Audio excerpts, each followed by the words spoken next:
Good afternoon, everyone. Welcome to the KASB State House update for January 28th.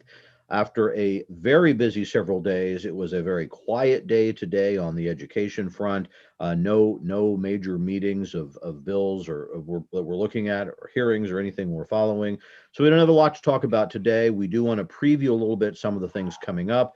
This is the day when Thursdays are when legislative calendars are published for next week. We're getting a sense of what's coming. Do feel free for more details to join us tomorrow for our regular longer report. But I guess I'll just say, here's some of the key things we're waiting on, and then hit a few more specific bills and ask my colleagues to jump in. On Wednesday afternoon in the House K-12 Budget Committee, we are expecting, or there's an informational hearing. It's really all we know about remote and hybrid learning. So there's a lot of discussion about what this really is. We have been told that at this point, testimony is welcome, but only written. We do think this would be a good opportunity for school leaders to put a little something in writing about why you made your decisions about your operating format, what were the factors, health advice, situations in your county to either delay opening or stay with hybrid, or what convinced you to move ahead? How did you weigh that?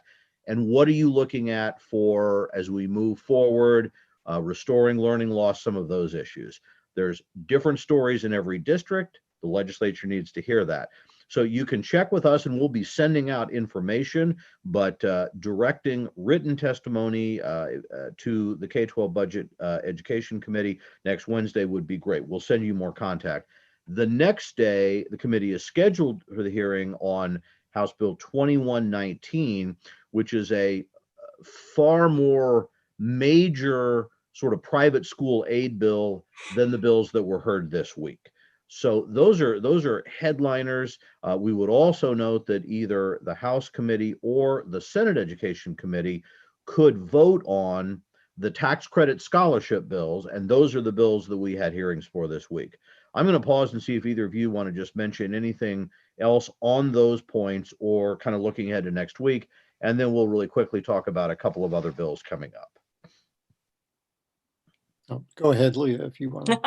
Well, I just wanted to remind folks that we do have the Support Kansas Public Schools social media campaign going on about these voucher bills, and so please be sure and check that out. It's a very easy way.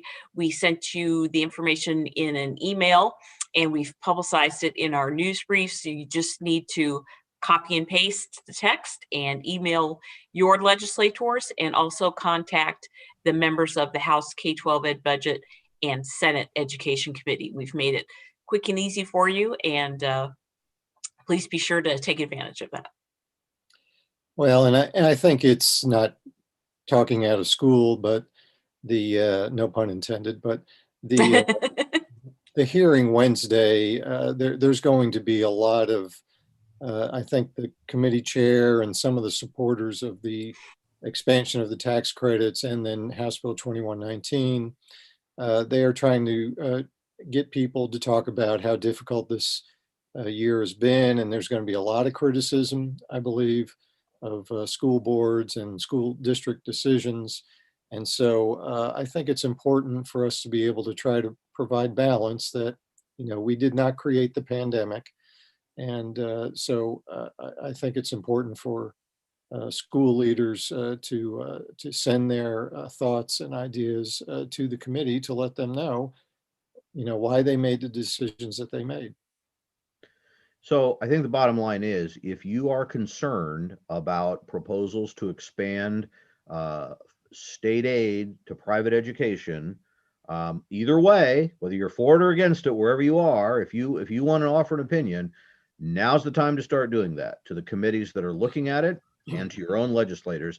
Second, if you, I'm trying to think the best way to put this, if you want to defend what your district has done, the decisions you've made, whether opening, not opening, somewhere in the middle, now is the time to do that. We've told you before this was going to be an issue in the session. It's getting that way. So that's what we'd say. very quickly, we'll just preview a few bills coming up and then let you go for this fine Thursday. We are expecting next week a hearing on, I'm not even going to do the numbers now, but there's going to be a bill that would raise the minimum age for tobacco products to 21. Some board members and boards are interested in that. We've heard from other members they didn't want to get into that policy issue.